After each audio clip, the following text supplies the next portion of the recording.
Hello everyone, Joe Scrabbles here, and we are here to talk about Dawn of War 3. This is Brent from Relic. Hello. And yeah, Warhammer is back. Nerds of the world rejoice. Well, hopefully everybody rejoices. Yeah, well, absolutely. Yeah. I mean, mostly nerds. Yeah, fair enough. Yeah. You've got to care for the core. Absolutely, yeah. Yeah. Our audience is wonderful. We love them. We want more of them. So. And so you're campaign lead, and I assume we're going to see some sexy campaign new stuff. Yeah, absolutely. What we're seeing here is a mission that happens relatively late in the campaign, in a single-player campaign. Yeah, I know, my bad. The cool thing about it is at this point, the player has full range of access. So they have access to all their base building, all the units they can play with. You can see Solaria, the Imperial Knight. What the player's doing here is a bunch of base building. They're getting ready for this mission.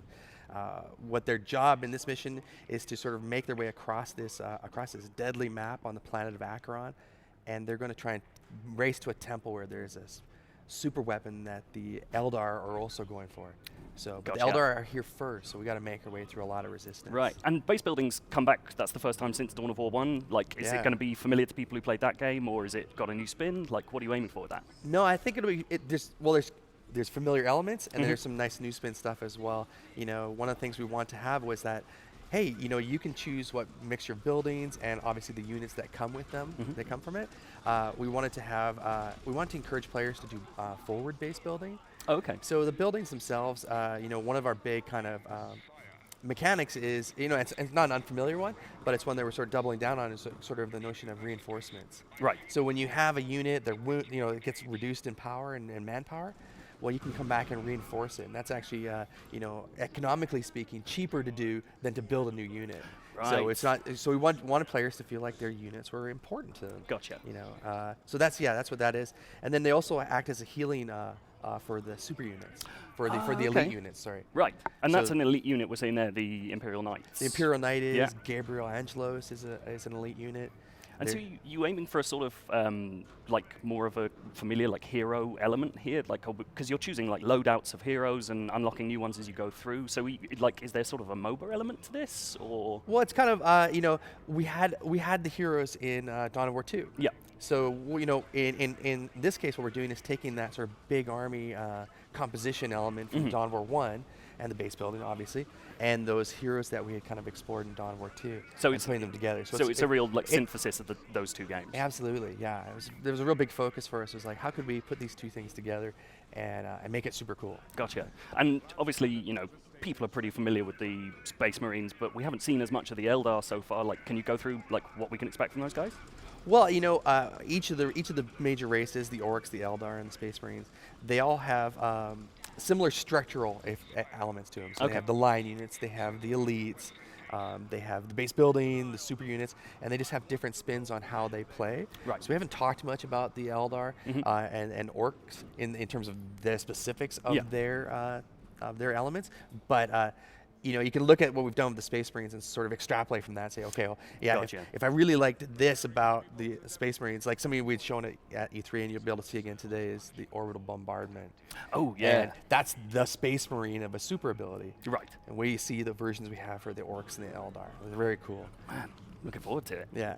But, you know, as sort of each faction has different strengths that they bring to the table. Okay. Right. So the Space Marines, you know, they're probably the fewest units on the field of battle, but they're also some of the toughest ones. Gotcha. You know, the Eldar are all about hit and run, so they've got their shields, or sorry, not their shield. They've got their sort of their protection basically. Yeah. And that keeps them safe, you know, longer. But when you break through that, they're actually quite weak. Right. So it's about like recreating how you're forced to play in the tabletop game, essentially. Exactly. Like, Exactly. We want to have that sort of element of them running in, doing a bunch of damage, and then leaving. Right. Then coming in, so they're constantly not irritating you, but they're harassing you. And in terms of like building an army, are we looking at the same kind of thing as in the tabletop game? Can you compose different kinds of armies to perform different functions? Or are you always trying to get as, you know, well-rounded a force as possible?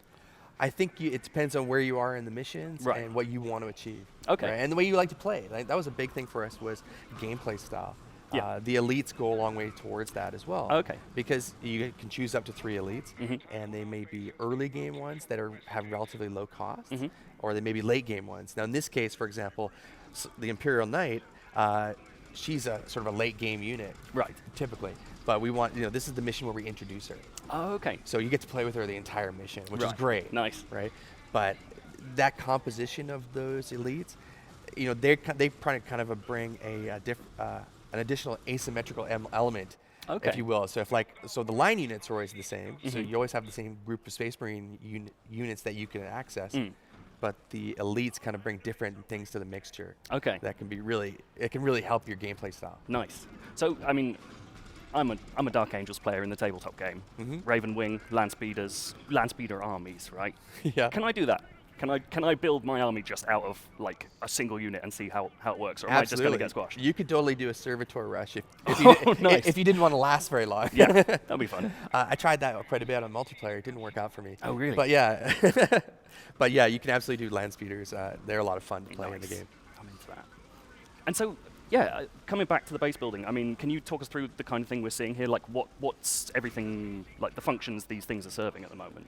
Well, at the top of the screen we have an HQ, and that's sort of your main building that in this mission you have to protect. You have to keep it alive, and so it'll come under attack sort of continuously throughout the mission. At the bottom of the screen, we have a barracks. That's where you sort of your scout snipers would come out of. The top left, there's a listening post, and so that's a resource point that we've got, and on the resource points you can choose to build listening posts, and they're just a defensive turret element. Okay. There's add-ons, so you can see there's sort of 3 prongs off of that resource point. That's where you can choose to collect power and requisition. Okay, right. So And that's your what's powering your economy, organization. basically. Gotcha. Yeah, that's So what's happening here is the players attacking one of the Colossus gates. This one is buried in ice, and the Eldar haven't freed it yet. That's what those lasers are. Right. So when they free it up, that's going to be a source of a lot more Eldar. So the player here is trying to get rid of them before they do. It's really nice to see that, like, classic Dawn of War melee combat stuff. You see it so rarely in RTSs. Can you still do that thing where you just zoom right in and watch horrible things happen to Oh, absolutely. enemies? Yeah. It's Yeah, always the animators are doing wonderful jobs too in terms of the that crash of the fire prism there. It's just there's a lot of really fun animation stuff that's going on.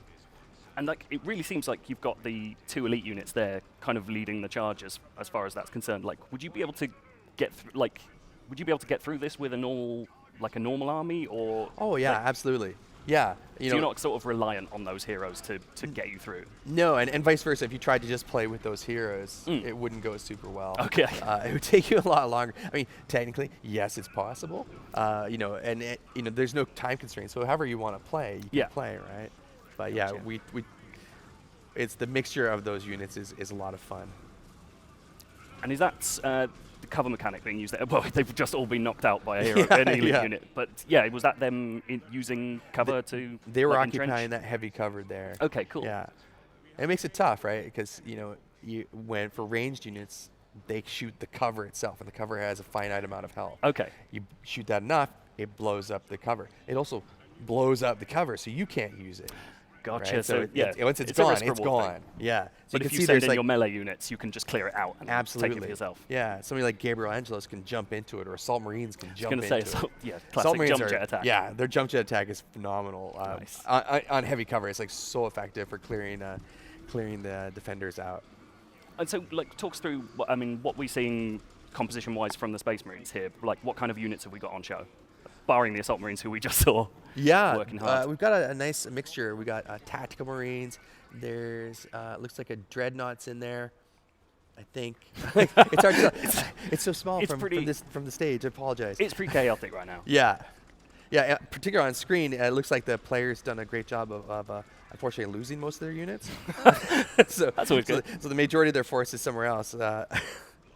Gabriel's. They're basically making the last push on that inhibitor, which was the laser. So it looks like they've successfully stopped the Colossus Gate from being freed. So they don't want to worry about that. Oh man, that's one of the big objectives. Proper scorched earth stuff, just there. Yeah, the Ironstorm barrage from Slayer is so much fun. You can target up to 6 different units, or I'll put all those missiles onto one target. It's really bad for the receiving end. Yeah, and of course this is just one of the levels that we've seen so far. Can you talk us through the kind of environments we're going to be seeing? Is it like pretty varied, or is it all on one world? Like, what are we seeing? No, it's pretty varied. What we want to do, we've only talked about this one planet, Acheron, so far. There is a variety of other environments that I can't speak to right now. Okay. But it's not the only environment we have. And I know some people have kind of looked at this and thought like it looks like it's quite bright, which people don't really expect from Warhammer a lot of the time. I mean, can we expect to see that sort of like grimdark, as they call it, kind of element coming through elsewhere? Like, is that? Are we gonna see that? You know, I think on Acheron, because there's quite a contrast between the units and the bright and reasonably bright environment. You know, the biggest thing for us was gameplay comments. Right, we want the gameplay to be really clear. We want everything to pop, and we don't want players to be like, "What do I do now? I can't tell." You know, going from that though, you know, we want it to stick out. Yeah. Right. We're really happy with the art direction. We're really happy with the way the game is going, and we want to be distinctive in terms of the Warhammer universe. There's lots of great looking games, and we want to have our own visual identity. I was going to say, there's so many Warhammer games coming now, which is awesome. It's an amazing time for fans of that. Oh my god, it's so great. It's so great, and it's just all kinds of different ways of playing the games and different areas, the focus and stuff. So it's fantastic.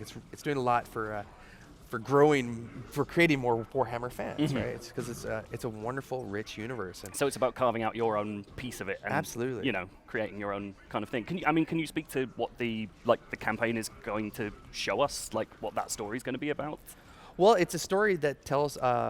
It's a reasonably straightforward story in that there's a mythical super weapon, and there always is. There's always something that's going to it's going to definitely guarantee victory, whoever gets it, always, right? Gotcha. And so we've got these three races: the Eldar, the Orcs, and the Space Marine, all fighting to get to it first. Okay. So in terms of that part, reasonably simple, right? But what we're doing is what we're really excited about is we're telling it from the three heroes of each race from their perspective. Right. So Gabriel Angelos, Maka for the Eldar, and Gorguts for the Orcs. Okay. And the way we're telling that story is we're alternating their perspectives. So mission to mission, right. You know, this mission's a Space Marine, the next mission is an Orc, for example. The previous one to this was an Eldar. So you end up playing the army you've just smashed into the ground in the previous mission. Yeah. And it's kind of interesting to see, like, oh, I'm playing it now from the perspective of the you know, the defeated, if you will. You know, so there's interesting things that you do in one mission have an effect on the next. Oh, right. And that's really exciting from a dramatic point of view. Yeah. You know, and you know, everybody's the hero of their own story, right? Yeah. So, you know, yes, they may have been the losers in the last mission, but in this case, it's like, oh, those dang Space Marines, you know, I'll get that's them. Classic Yeah, Eldar talk. Yeah, totally. They're always like, they're those dang. Yeah. Okay, maybe it's not. Well, so we're seeing a proper full frontal assault now. Yeah. So that's what, tactical Marines at the bottom, or? Yeah, there's tactical Marines in there. There's some Devastators with las cannons and heavy bolters. You got the Assault Marines. You've got some well-entrenched fellows over there. You've and Gabriel just jumped in. Got some good fighting going on here. That's one of the Colossus gates that you need to destroy. This one's active. Right. So the sooner you destroy it, the better. And is that where their reinforcements are coming from, or is exactly? Oh, right, gotcha. That's where the biggest groups are coming from. That's always good. Now we're gonna see another nice Iron Storm here, I believe. Oh. Or no, building up. Players. Just stomping towards it. Just going for it. Maybe they're gonna take it to the fight too. Wherever that gate goes, they're gonna go through it. Man. Oh, there we go. Some nice Iron Storm here. And in terms of, obviously, like, the Dawn of War series has kind of shifted how it's, like, certainly equipping your Marines. Like, there was a very close focus on that in Dawn of War 2. Like, in this game, how are we building them up? Like, can you outfit squads with different weapons, or are we, like, looking at set squad types? That's something we took a look at when we were kind of deciding, you know, when we were working on the initial feature set. And there are some units that have that kind of, hey, you can upgrade it. So tactical Marines, for example, you can update, you can give them flamers or plasma. Okay. So you can choose to those things. But what we want to do is focus on the unit, on giving some interesting choices in a few places as opposed to tons of choices all over the place. Right. So it's about not like overwhelming the player with stuff and letting them actually get to grips with the base game. Yeah. Right. Yeah. the units have pretty specific roles on the battlefield, and we wanted to make sure that those roles didn't get too blurry. Gotcha. So when you were playing it, you're sort of like, okay, well, I know what this unit's going to do. This is the composition that'll work for me best. Right.